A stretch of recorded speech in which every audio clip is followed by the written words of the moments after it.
Well, mga kapupong, biglaang bumalik si Donald Trump sa White House matapos paikliin ang kaniyang pag-attend sa isang international summit sa Canada kasabay ng lumalakas na usap-usapan tungkol sa posibleng bagong operasyon ng Amerika kaugnay ng Iran.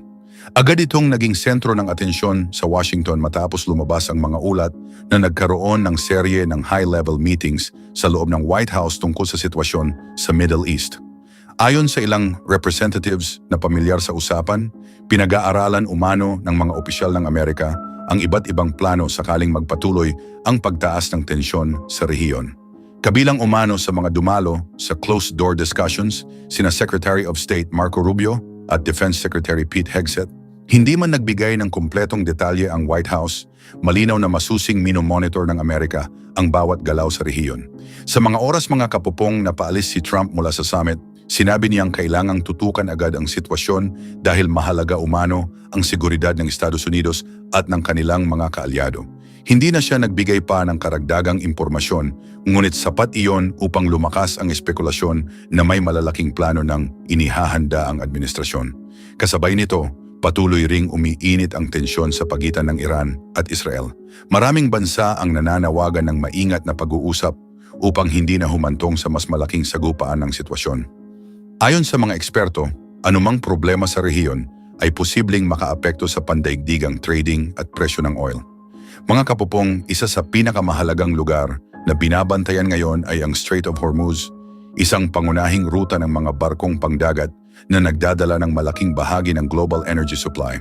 Kapag naapektuhan umano ang rutang ito, maaaring mabilis ding tumaas ang presyo ng fuel sa iba't ibang bansa. Kaya maging ang mga investor at business groups ay maingat na rin sa kanilang galaw. Sa Tehran, mariing tumugon ang mga opisyal ng Iran matapos lumabas ang ulat tungkol sa posibleng kilos ng Amerika. Sinabi ng kanilang representatives na handa silang protektahan ang kanilang bansa at hindi sila uurong sa gitna ng pressure mula sa ibang bansa.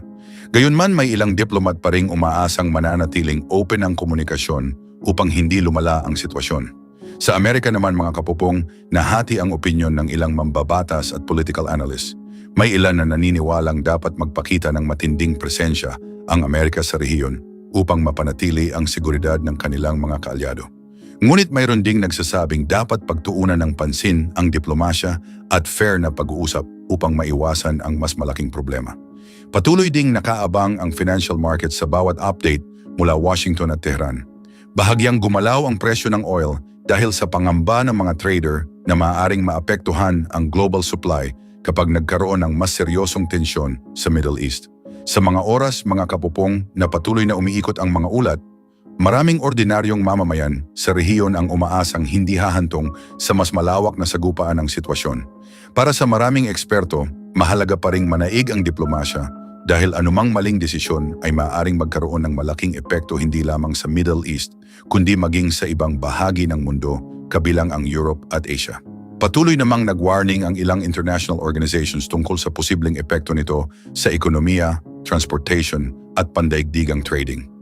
Maging ang ilang airline companies at shipping operators ay nagsimula ng mag-review ng kanilang mga ruta bilang pag-iingat para sa kanilang mga passenger at crew. Sa ngayon mga kapopong, nananatiling nakatutok ang mga tao sa mundo sa bawat galaw ng Washington at Tehran. Sa gitna ng tumitinding tensyon, marami pa rin ang umaasang mananaig ang mahinahong pag-uusap upang maiwasan ang mas malalim na krisis sa rehiyon. Well mga kapupong, matinding tensyon agad ang sumalubong sa Middle East matapos ihayag ni United States President Donald Trump na pansamantalang ipinahinto ng Amerika ang planong operasyon laban sa Iran.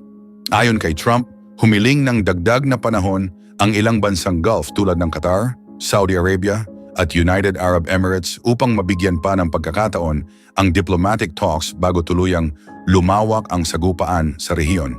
Sinabi ni Trump na halos aprobado na umano ang isang malaking operasyon, ngunit nagpasya siyang maghintay ng ilang araw matapos makiusap ang mga kalapit na bansa.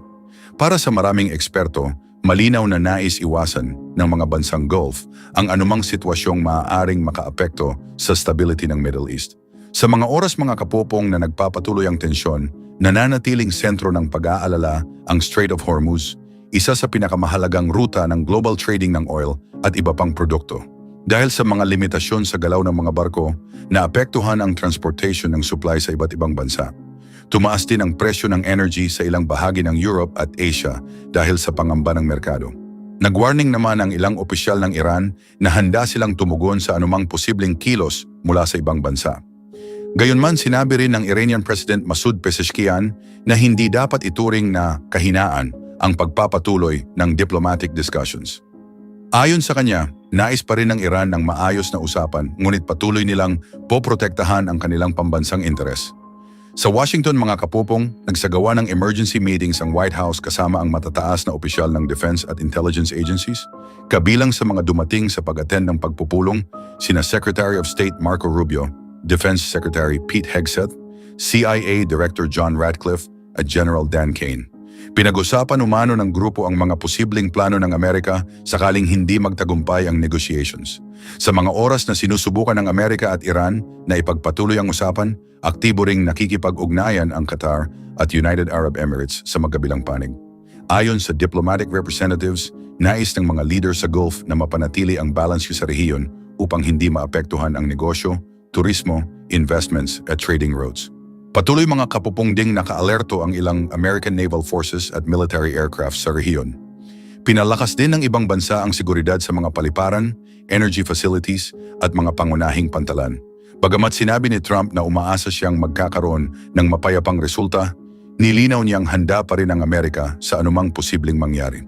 Sa Lebanon, lumalala rin ang pag-aalala ng mga residente malapit sa border areas. Maraming pamilya ang naapektuhan ng tensyon at patuloy na inaasikaso ng aid workers at emergency teams. Nanawagan naman ang mga tao sa mundo na pairalin ang pagpipigil upang hindi na magkaroon ng mas malaking sagupaan. Apektado rin mga kapupong ang international flights matapos kanselahin o baguhin ng ilang airline companies ang kanilang flight schedules dahil sa security concerns. Maraming biyahero ang nakaranas ng delays habang naglabas ng advisories ang ilang gobyerno para sa kanilang mga mamamayan. Ayon sa mga eksperto sa ekonomiya, posibleng magkaroon ng mas malaking epekto sa global trading kapag nagpatuloy ang pagtaas ng tensyon sa Middle East. Bukod sa transportation ng oil, maaari ring maapektuhan ang presyo ng pagkain, shipping costs, at iba pang pangunahing serbisyo sa iba't ibang bahagi ng mundo. Sa Iran naman mga kapupong, napaulat ang ilang malalakas na pagsabog sa Qeshm Island. Ngunit sinabi ng Iranian media na konektado lamang ito sa disposal ng mga lumang kagamitan mula sa mga naunang insidente sa rehiyon. Kahit walang agarang banta, nagdulot pa rin ito ng pag-aalala sa mga residente ng lugar. Anyway, nananatiling open sa diplomatic talks ang magkabilang panig. Patuloy ding umaasa ang mga tao sa mundo na magkakaroon ng fair na kasunduan upang maiwasan ang mas malawak pang krisis sa Middle East sa mga susunod na araw.